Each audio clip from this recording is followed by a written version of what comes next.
나이가 들면서 어떤 사람들은 조용히 세상과 단절됩니다. 전화벨 소리는 줄어들고 사람들로 붐비는 곳은 피곤해집니다. 그러다 어느 날 문득 깨닫게 됩니다. 더 이상 모든 사람을 위한 자리는 없다는 것을. 이것은 상실일까요? 아니면 칼 융이 말했듯이 영혼이 더욱 선택적인 의식으로 이동하는 것일까요? 칼 융에 따르면 사람들은 나이가 들면서 외로워지는 것이 아니라 삶을 단순화하는 것입니다. 그리고 이러한 단순화는 제대로 이해하지 못하면 붕괴로 이어지지만 제대로 해석하면 강력한 변화를 의미합니다. 젊은 시절 사람들은 군중 속에서 세상을 인식합니다. 목소리, 얼굴, 기대, 그리고 인정받고 싶은 욕구가 그들의 마음을 지배합니다. 우리는 종종 타인의 반응을 통해 자신이 누구인지 이해하려 하고 이 시기에 관계는 필요하며 때로는 필수 불가결합니다. 융에 따르면 이 시기는 자아가 아직 완전히 분화되지 않았고 집단 무의식이 강한 영향을 미치는 시기입니다. 그러나 나이가 들면서 조용하지만 심오한 인식의 변화가 시작됩니다. 사람들은 더 이상 예전과 같은 사건에 반응하지 않고 같은 대화에 같은 흥미를 느끼지 않으며 같은 사람들에게서 같은 비중을 느끼지 않게 됩니다. 의식이 표면에서 심층으로 물러나기 시작했기 때문입니다. 융은 이러한 과정을 분리된 지각이라고 설명합니다. 이제 사람들은 무엇이 있는지뿐 아니라 왜 그런지까지 직관적으로 인지하게 됩니다. 이러한 자각은 외부에서 보면 냉담함, 거리감, 무관심으로 비춰질 수 있습니다. 그러나 내면에서 일어나는 일은 단절이 아니라 명확화입니다. 나이가 들면서 지각은 더욱 예리해집니다. 누구와 이야기하고 있는지가 아니라 각 사람이 나에게서 무엇을 가져가는지 인식하게 됩니다. 어떤 관계는 갑자기 부담스러워지고 어떤 대화는 의미 없는 반복처럼 느껴지기 시작합니다. 이는 사람들이 변해서가 아니라 내가 변했기 때문입니다. 융에 따르면 의식이 성숙해짐에 따라 사람은 더 이상 모든 짐을 감당할 수 없게 됩니다. 모든 관계는 사회적 무게뿐 아니라 심리적 무게도 지니고 있기 때문입니다. 이 시점에서 대부분의 사람들은 자신을 탓하기 시작합니다. 나는 예전 같지 않아 라고 말하며 사람들을 참을성이 없어졌어 라고 생각합니다. 그러나 이것은 붕괴가 아니라 무의식이 소음을 덜 감당할 수 있게 된 것입니다. 인식이 깊어질수록 표면적인 것들은 더 빨리 눈에 띄게 되고 눈에 띄는 것들은 견딜 수 없게 됩니다. 융의 임상 연구에서 자주 관찰된 이 현상은 특히 중년 이후에 두드러지게 나타납니다. 사람들은 군중 속에서 쉽게 피로해지고 의미 없는 대화는 머릿속 소음으로 변하며 특정 관계에서는 설명할 수 없는 불안감이 생겨납니다. 이 불안감은 위험 신호이지만 종종 잘못 해석됩니다. 이 감정을 억누르려 할수록 심리적 부담은 더욱 커집니다. 그러나 제대로 이해한다면 이 감정은 의식적인 마음의 자기 보존 반사작용입니다. 더 이상 모든 것에 마음을 열고 모든 초대에 응하고 모든 관계를 유지하고 모든 사람에게 자신을 설명할 필요가 없습니다. 인식은 양에서 질로 옮겨갔습니다. 당신에게 영향을 미치는 것들은 줄어들었지만 영향을 미치는 것들은 훨씬 더 깊은 흔적을 남깁니다. 이러한 전환 과정은 두려움을 줄 수 있는데 이는 기존 정체성의 기반이 점차 무너지기 때문입니다. 융은 이를 정체성 해체라고 부릅니다. 개인은 더 이상 과거에 맡았던 사회적 역할로 자신을 정의할 수 없게 됩니다. 하지만 이 해체는 붕괴가 아니라 새로운 통합을 위한 전제 조건입니다. 이 시기에 자신이 겪는 변화를 상실로 받아들인다면 스스로를 고립시키거나 내면적으로 냉담해질 수 있습니다. 하지만 이러한 인식의 변화를 성숙으로 받아들인다면 의식은 자연스럽게 깊어집니다. 여기서 중요한 질문이 떠오릅니다. 이러한 관계가 진정으로 나를 풍요롭게 하는 것일까? 아니면 단순히 습관에 불과한 것일까? 이 질문을 스스로에게 던지기 시작하면 나이가 들면서 변하는 인식이 사실은 당신을 고립시키려는 것이 아니라 보호하려는 것임을 깨닫게 됩니다. 인식은 당신을 파괴할 수도 있고 변화시킬 수도 있습니다. 중요한 것은 이러한 변화를 의식적으로 받아들이느냐 아니면 저항하느냐입니다. 칼 융에 따르면 인간관계는 단순히 사회적 유대에 그치는 것이 아닙니다. 모든 관계에는 흔적, 에너지 교환, 그리고 무의식 속에 숨겨진 심리적 부담이 담겨 있습니다. 젊은 시절에는 자아가 아직 충분히 발달하지 않아 이러한 부담을 인지하지 못하는 경우가 많습니다. 사람들은 관계 속에서 형성되고 타인의 기대에 따라 움직이며 이는 자연스러운 현상으로 여겨집니다. 그러나 나이가 들면서 의식이 깊어지고 이전에는 미처 알아차리지 못했던 부담들이 드러나기 시작합니다. 융은 불필요한 관계에서 가장 위험한 것은 표면적인 갈등이 아니라 묵묵히 감내해야 하는 심리적 무게라고 주장합니다. 사람을 지치게 하는 것은 종종 관계 자체의 경험이 아니라 그 경험 속에 담긴 부담이기 때문입니다. 어떤 관계는 더 이상 아무런 결과도 가져오지 못하는 노동을 지속해야 하는 강박으로 변질됩니다. 대화는 반복되고 역할은 고정되며 개인은 무의식적으로 그 관계 속에서 더 이상 존재하지 않는 정체성을 유지하려고 애씁니다. 이 시점에서 관계는 더 이상 양육적인 역할을 하지 못하고 점차 에너지를 고갈시키는 구조로 변모합니다. 융의 임상 사례에서 자주 접하는 상황 중 하나는 다음과 같습니다. 삶에 뚜렷한 문제가 없는데도 끊임없는 피로감, 내면의 혼란, 그리고 설명할 수 없는 불안감을 느끼는 사람입니다. 이러한 불안감의 원인은 대개 큰 트라우마가 아니라 오랜 세월에 걸쳐 축적된 사소한 불일치에서 비롯됩니다. 더 이상 공통된 내면 세계를 공유하지 않는 사람들과 예전과 같은 친밀감을 유지하려는 노력은 무의식의 긴장을 유발합니다. 영혼은 불성실함을 알아차리기 때문입니다. 비록 이성이 이를 부인하더라도 무의식은 이러한 불일치를 감당하고 싶어 하지 않습니다. 불필요한 애착은 여기서 위험해지는데 자신이 이러한 짐을 지고 있다는 사실을 받아들이기보다는 스스로를 탓하기 때문입니다. 내가 참을성이 없어졌어. 사람들에게 인내심을 잃었어. 라고 생각합니다. 그러나 융에 따르면 이것은 조급함이 아니라 심리적 경계를 재정립하는 것입니다. 모든 감정, 모든 요구, 모든 기대를 더 이상 내면화할 필요가 없다는 것을 깨닫기 시작한 것입니다. 하지만 이러한 깨달음이 의식적이지 않으면 죄책감이 따라붙어 부담이 더욱 커집니다. 어떤 애착은 단지 과거를 위해서만 유지됩니다. 과거의 역할, 과거의 친밀한 관계, 과거의 기대 때문에 계속되는 것입니다. 이러한 애착은 현재의 자아와 양립할 수 없기 때문에 내적 갈등을 일으킵니다. 융은 이러한 상황을 그림자를 잘못된 곳에 지니고 있는 것이라고 설명합니다. 다시 말해 자신에게 속하지 않고 더 이상 자신과 맞지 않는 심리적 부담을 여전히 짊어지고 있는 것입니다. 시간이 흐르면서 이러한 부담은 내향성, 불관용, 감정, 무감각으로 변할 수 있습니다. 사람들은 사람들 속에서도 외로움을 느끼기 시작하는데 이는 그들의 영혼이 더 이상 그곳에 없기 때문입니다. 이러한 외로움은 결핍에서 오는 것이 아니라 과잉에서 비롯됩니다. 불필요한 관계가 줄어들면 공허함을 느끼는 것이 아니라 오히려 처음으로 숨을 쉬는 듯한 느낌을 받습니다. 그러나 이러한 경지에 도달하려면 용기가 필요합니다. 왜냐하면 각각의 관계를 놓아주는 것은 그 자체로 대립을 수반하기 때문입니다. 융에 따르면 심리적 성숙은 더 이상 모든 것을 짊어질 수 없다는 사실을 받아들이는 것에서 시작됩니다. 이러한 수용은 상실이 아닙니다. 이는 의식적인 마음의 자기 보존 반사작용입니다. 만약 사람이 이러한 부담을 인식하고 의식적으로 벗어나지 않는다면 불필요한 관계들이 점차 인격을 훼손하고 직관력을 무디게 하며 개성화 과정을 방해할 것입니다. 하지만 이러한 부담을 인식하고 내려놓으면 비록 소유물이 줄어들더라도 훨씬 더 온전한 느낌을 받게 됩니다. 여기서 대부분의 사람들이 간과하는 중요한 진실이 있습니다. 불필요한 관계는 마음뿐만 아니라 지각력까지 무디게 한다는 것입니다. 융에 따르면 사람이 짊어지는 애착이 많아질수록 직관력에서 멀어지게 됩니다. 무의식이 끊임없이 더 이상 내게 속하지 않는 것을 걸러내려고 애쓰는데 이 과정에서 막대한 에너지가 소모되기 때문입니다. 어떤 사람들은 나이가 들면서 쉽게 피곤해지고 말을 줄이고 고독을 더 자주 찾는 것도 이 때문입니다. 이는 도피가 아니라 지각력이 평정을 되찾고자 하는 욕구입니다. 부담이 가벼워지면 영혼은 더욱 맑아지고 맑아짐에 따라 어떤 애착이 진정으로 의미 있는 것인지 조용히 드러내기 시작합니다. 융은 이 과정이 특히 위험한 이유는 개인이 오랫동안 무의식적으로 이 짐을 짊어지고 간다는 점이라고 강조합니다. 무의식이 억압될수록 그 짐은 사라지지 않고 더욱 깊숙이 파고들기 때문입니다. 시간이 흐르면서 이러한 억압은 이유 없는 분노 폭발, 설명할 수 없는 거부감 또는 삶으로부터의 고립으로 나타날 수 있습니다. 사람들은 종종 주변 환경에서 그 원인을 찾지만 문제는 외부가 아니라 내면에 쌓인 과잉에 있습니다.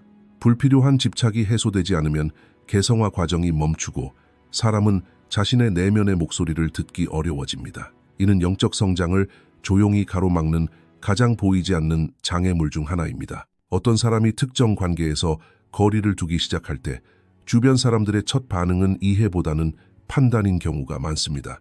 거리를 두는 행위는 즉시 문제로 인식되고, 침묵은 냉담함으로, 회피는 오만함으로, 단순화는 사랑의 부재로 오해됩니다. 융에 따르면 이는 집단 무의식이 단절을 위협으로 인식하기 때문입니다. 사회는 연속성을 중시하며 관계, 역할, 기대가 그대로 유지되기를 바랍니다. 따라서 나이가 들면서 특정 관계에 대해 의문을 품기 시작하는 사람은 개인적인 변화가 아니라 사회적 일탈로 해석됩니다. 그러나 융에게 있어 단절은 거부가 아니라 내면의 재조직입니다. 모든 전화에 응답할 수 없고, 모든 대화를 견딜 수 없으며, 모든 관계를 유지하고 싶어 하지 않는 것은 사랑의 부족이 아니라 오히려 깊은 통찰력의 발현입니다. 하지만 외부 세계는 이러한 내면의 과정을 볼 수 없고 결과에만 관심을 가집니다. 변했어. 예전 같지 않아. 라고 말합니다. 이 문장들은 표면적으로는 단순해 보이지만 무의식 속에는 무거운 메시지가 담겨 있습니다. 바로 당신은 더 이상 우리를 짊어질 수 없다는 것입니다. 분리에 대한 오해는 바로 여기서 시작됩니다. 개인이 자신의 내적 한계를 인식하기 시작하면 타인의 기대와 충돌하게 됩니다. 융에 따르면 개성화 과정은 집단으로부터의 분리를 필요로 하기 때문에 이러한 갈등은 불가피합니다. 그러나 이러한 분리는 종종 극적인 단절이 아니라 조용한 후퇴로 나타납니다. 당사자는 소리치거나 설명하거나 대립하지 않고 그저 거리를 둘 뿐입니다. 이 침묵은 오해를 불러일으킵니다. 많은 사람들에게 침묵은 통제력 상실이라는 느낌을 주기 때문에 위협 신호로 받아들여집니다. 상대방은 이러한 거리를 자신의 자존감과 연결짓고 방어적인 태도를 취하게 됩니다. 따라서 분리는 경계를 설정하는 행위가 아니라 상호 오해의 장으로 변질됩니다. 융의 임상 관찰에 따르면 이러한 오해는 개인에게 깊은 죄책감을 유발합니다. 당사자는 주변 사람들을 상처 주고 싶지 않기 때문에 물러나고 싶은 욕구를 억누르려 합니다. 그러나 억압된 욕구는 다른 모든 욕구와 마찬가지로 무의식 속에 긴장을 만들어냅니다. 시간이 흐르면서 사람은 자기 자신으로부터 소외되기 시작합니다. 자신이 무엇을 원하는지는 알지만 그것을 경험하는 것을 스스로에게 허락하지 않습니다. 이는 내적 분열로 이어집니다. 한편으로는 성숙해가는 의식이 있고 다른 한편으로는 과거의 관계에 얽매이려는 자아가 있습니다. 융은 이러한 상황을 그림자의 잘못된 투사라고 설명합니다. 사람이 자신의 변화를 받아들이지 못하면 그 변화로 인해 발생하는 긴장을 타인에게 투사하거나 자신을 탓하며 내면으로 침잠합니다. 이때 분리가 위험해 보이지만 실제로 위험한 것은 분리 그 자체가 아니라 분리를 부정하는 것입니다. 만약 사람이 이 과정을 의식적으로 이해하지 못하면 거리를 두려는 욕구가 더욱 강해지고 관계에 대한 무감각이 생기며 의도치 않게 고립될 수 있습니다. 그러나 융에 따르면 건강한 분리는 고립이 아니라 선택입니다. 사람은 더 이상 모든 사람에게 마음을 열지 않지만 진정으로 자신과 잘 맞는 관계에 더 깊은 헌신을 할 수 있습니다. 이 시점에서 분리를 도피가 아니라 선택으로 바라보는 것이 중요합니다. 선택에 대한 자각이 없다면 분리는 파괴적인 것이 되지만 선택에 대한 자각이 있다면 분리는 변혁적인 힘이 됩니다. 따라서 나이가 들면서 일부 관계가 단절되는 것은 실패가 아니라 영적 성숙의 자연스러운 결과입니다. 사람이 관계에서 멀어진다고 해서 항상 외로워지는 것은 아닙니다. 때로는 오히려 자신에게 더 가까워지는 것일 수도 있습니다. 분리에 대한 오해는 이러한 접근 방식의 외적인 모습일 뿐입니다. 내면에서는 조용하지만 심오한 통합 과정이 시작됩니다. 이러한 오해는 종종 개인으로 하여금 자신을 설명하게 만들고 자기 방어, 정당화, 그리고 끊임없는 재진술의 필요성을 불러일으킵니다. 융에 따르면 개인이 개성화 과정에서 일어나는 모든 변화를 설명해야 한다는 사실은 변혁이 아직 완료되지 않았음을 나타냅니다. 진정한 내면의 변화는 타인의 승인을 구하지 않기 때문입니다. 개인이 설명해야 할 것이 많을수록 무의식 속에는 더 많은 갈등이 쌓입니다. 침묵을 용납하지 못하는 주변 환경은 이 침묵을 위협으로 인식하지만 성숙해가는 의식에게 침묵은 더 이상 도피처가 아니라 경계입니다. 칼 융에 따르면 인간의 진정한 여정은 외부가 아닌 내부에서 시작되며 이 여정의 가장 중요한 단계 중 하나가 개성화 과정입니다. 개성화는 사회와의 분리가 아니라 사회 안에서 자신에게 속한 것을 구별하는 법을 배우는 것입니다. 이 단계에 도달한 개인은 더 이상 모든 생각을 공유하거나 모든 관계를 유지하거나 모든 초대에 응하지 않습니다. 이는 의식이 자신에게 속한 것과 단순히 수능의 문제인 것을 구분하기 시작했기 때문입니다. 바로 이 지점에서 침묵의 선택이 나타납니다. 개인은 말을 덜 하지만 더 많은 것을 관찰하고 맺는 관계의 수는 줄지만 맺는 관계는 더욱 깊고 진실해집니다. 외부에서 보면 이는 차가움이나 거리감으로 비춰질 수 있지만 내면에서 일어나는 일은 움츠러드는 것이 아니라 집중하는 것입니다. 융은 개성화 과정에서 개인은 더 이상 에너지를 무작위로 분배할 수 없다고 주장합니다. 모든 관계, 모든 사회적 접촉이 의식의 일부를 가져가기 때문에 의식은 이제 그 일부를 보존하고자 합니다. 침묵의 선택은 바로 이 지점에서 작용합니다. 개인은 직관적으로 누구와 대화해야 하는지가 아니라 누구와 진정으로 함께 존재할 수 있는지를 분별하기 시작합니다. 이러한 분별은 논리적이지 않고 종종 설명할 수 없지만 그저 느껴지는 것입니다. 어떤 환경에서는 폐쇄 공포증을 느끼고 어떤 대화는 머릿속 소음으로 변하기도 합니다. 이는 외부 세계의 변화 때문이 아니라 인식이 깊어지기 때문입니다.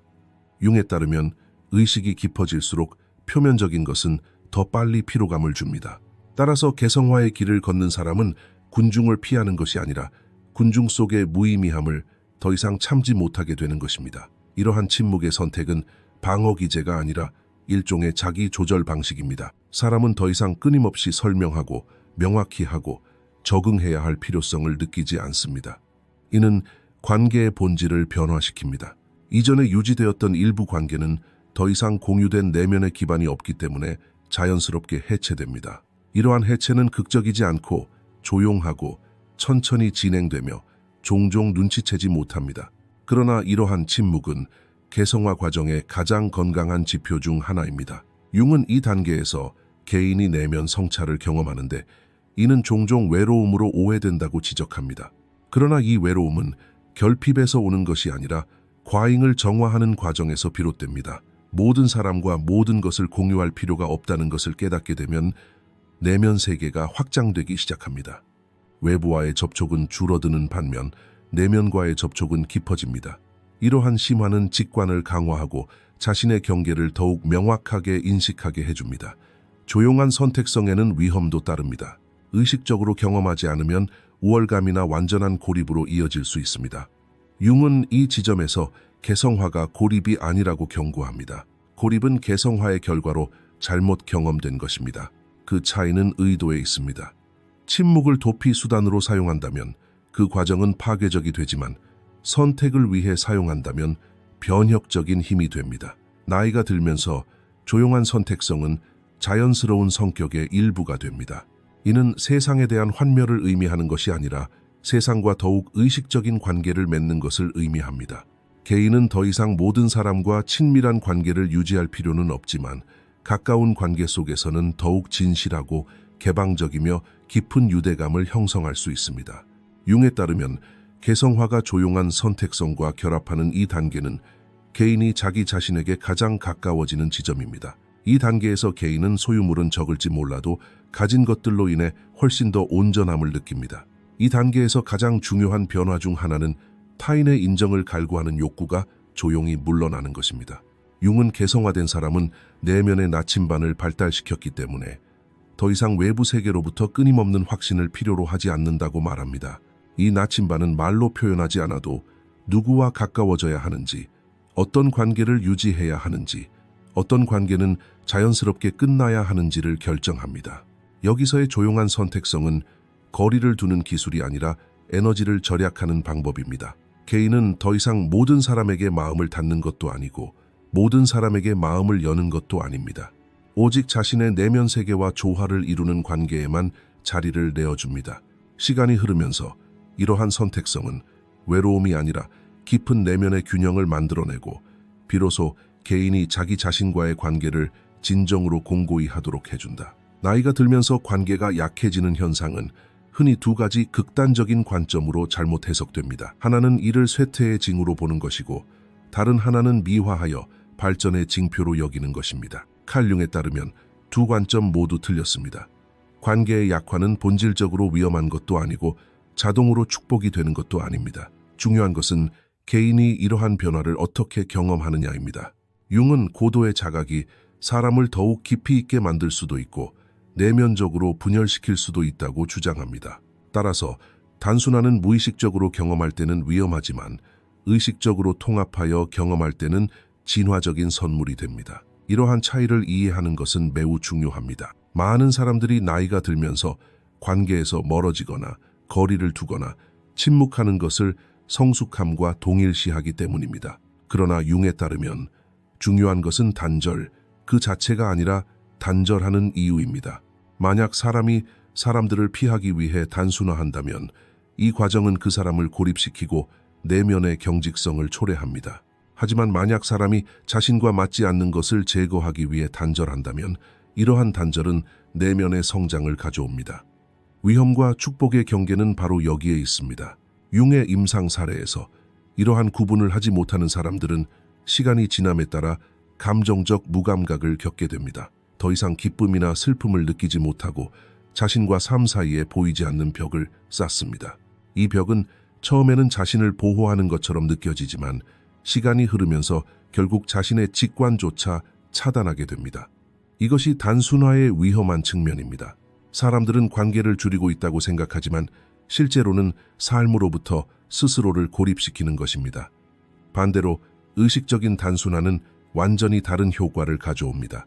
사람들은 더 적은 관계를 맺지만 맺는 관계에서는 훨씬 더 활기차고 개방적이며 진솔해집니다. 융은 이를 에너지가 올바른 곳으로 재분배되는 것이라고 설명합니다. 모든 관계는 더 이상 습관이 아니라 선택이 됩니다. 선택에 대한 의식이 발달하면 개인은 자신과 타인 모두에게 더 정직해집니다. 이러한 정직함은 처음에는 불편할 수 있습니다. 왜냐하면 자신의 도피처를 인식해야 하기 때문입니다. 그러나 이러한 인식은 개성화의 가장 강력한 단계 중 하나입니다. 융에 따르면 진화적 선물이라고 할 수 있는 것은 바로 이 지점에서 나타납니다. 개인이 자신의 경계를 명확히 할수록 타인의 경계도 더욱 존중하게 되는 것입니다. 관계는 더 이상 부담이 아니라 상호의식적인 공간이 됩니다. 이 과정에서 위험이 완전히 사라지는 것은 아닙니다. 의식이 높아짐에 따라 외로움 또한 때때로 찾아오기 때문입니다. 하지만 이 외로움은 더 이상 공허함이 아니라 하나의 공간으로 경험됩니다. 이 공간에서 사람은 생각하고 느끼고 자신을 재구성합니다.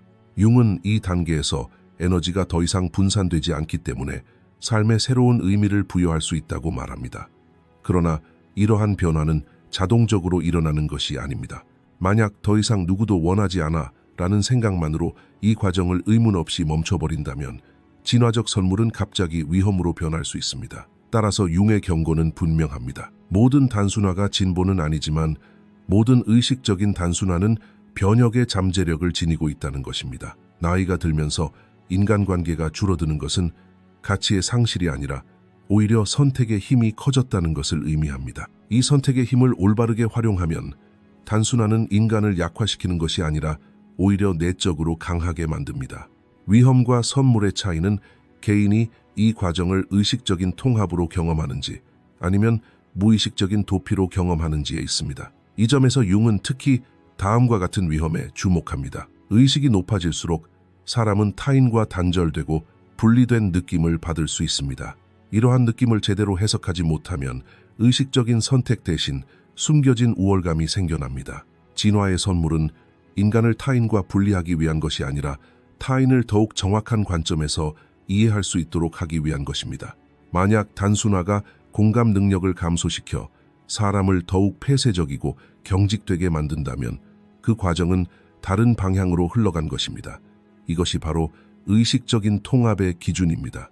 즉, 이해를 심화시키면서 타인과의 관계를 약화시키는 것이 아니라 오히려 더 건강하게 구축할 수 있는가 하는 것입니다. 이러한 차이를 가장 명확하게 보여주는 지표는 자기 내면의 목소리입니다. 융에 따르면 진화적 방향으로 나아가는 의식은 사람을 침묵하게 만들지만 마음을 굳게 만들지는 않습니다. 고립시키지만 소외시키지는 않습니다. 단순화 과정에서 내면의 대화가 굳어지고 자신과 타인에게 관용적이지 못하게 된다면 이는 의식이 아니라 방어적인 태도의 징후입니다. 그러나 의식적인 단순화는 자기 자신과의 연결을 강화하고 이 연결이 깊어질수록 타인에 대한 이해도 자연스럽게 증가합니다. 따라서 동일한 행동, 즉 철수, 단절된 관계, 침묵이 어떤 사람에게는 파괴적인 고립으로, 다른 사람에게는 진화적 성숙으로 나타날 수 있는 것입니다.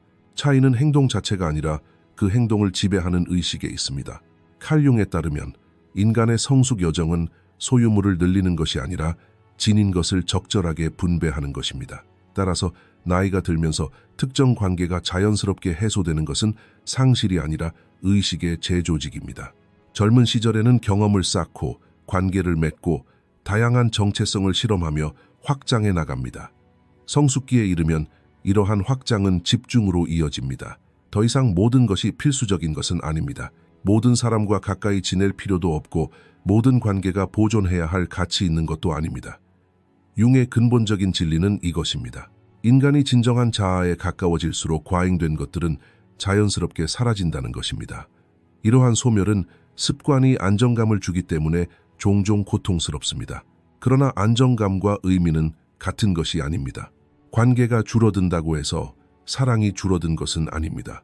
오히려 진정한 사랑이 더 깊어지는 경우가 많습니다. 사랑을 나누는 대신 인간은 사랑을 더욱 깊게 합니다. 이러한 심화는 관계의 양이 아니라 질에서 나타납니다. 융은 개성화 과정이 완성 단계에 가까워진 사람은 더 이상 자신을 설명할 필요성을 느끼지 않는다고 말합니다. 본질과의 접촉이 이루어졌기 때문입니다. 이러한 접촉을 통해 사람은 무엇을 간직하고 무엇을 놓아줘야 할지 직관적으로 알게 됩니다. 이것이 바로 나이가 들면서 어떤 관계는 조용히 끝나는 이유입니다. 거창한 단절이나 극적인 작별은 필요하지 않습니다. 조화가 끝나면 유대감도 사라집니다. 겉으로 보기에는 외로움처럼 보일 수 있지만 내면에서는 처음으로 진정으로 자신과 마주하게 되는 것입니다. 융에 따르면 이러한 고독은 위험하지 않습니다. 위험한 것은 자기 자신으로부터 도피하는 것입니다. 관계가 줄어든다고 해서 사람이 약해지는 것이 아니라 오히려 단순해집니다. 단순해진 의식은 더 명확하게 보고 더 정확하게 느끼며 덜 산만해집니다. 이는 삶과의 관계 형태를 바꿉니다. 사람은 더 이상 모든 것에 영향을 받지 않지만 영향을 주는 것들은 오래도록 흔적을 남깁니다.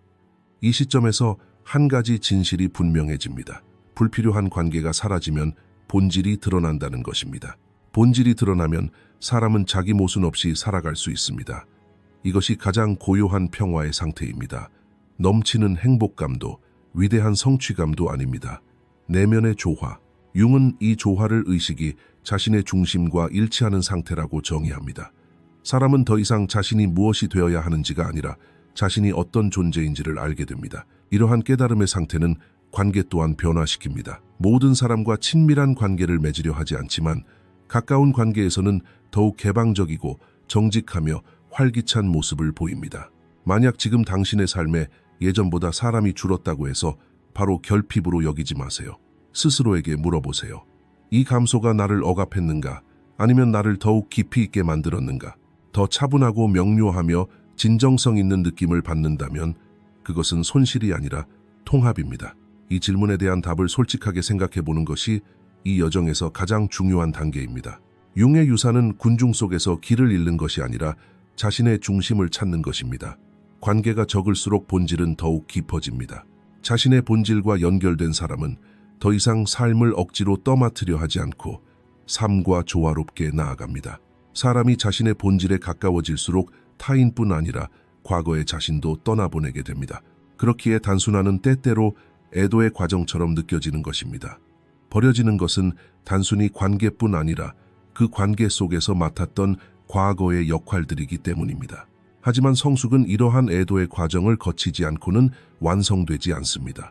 관계를 줄여 살아간다는 것은 세상과 단절하는 것이 아니라 방어적인 태도를 줄이고 세상과 연결되는 것입니다.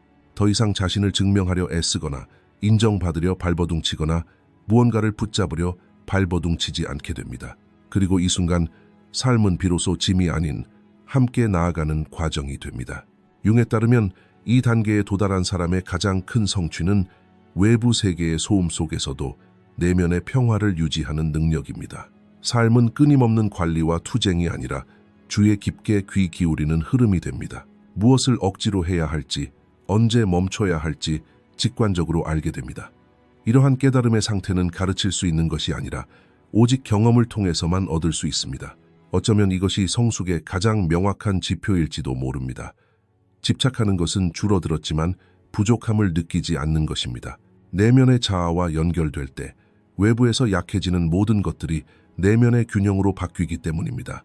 이것으로 저희 영상을 마치겠습니다. 더 많은 콘텐츠를 보시려면 저희 채널을 구독해주세요. 재정적으로 후원하고 싶으시다면 가입하기 버튼을 통해 멤버십에 가입하실 수 있습니다. 감사합니다.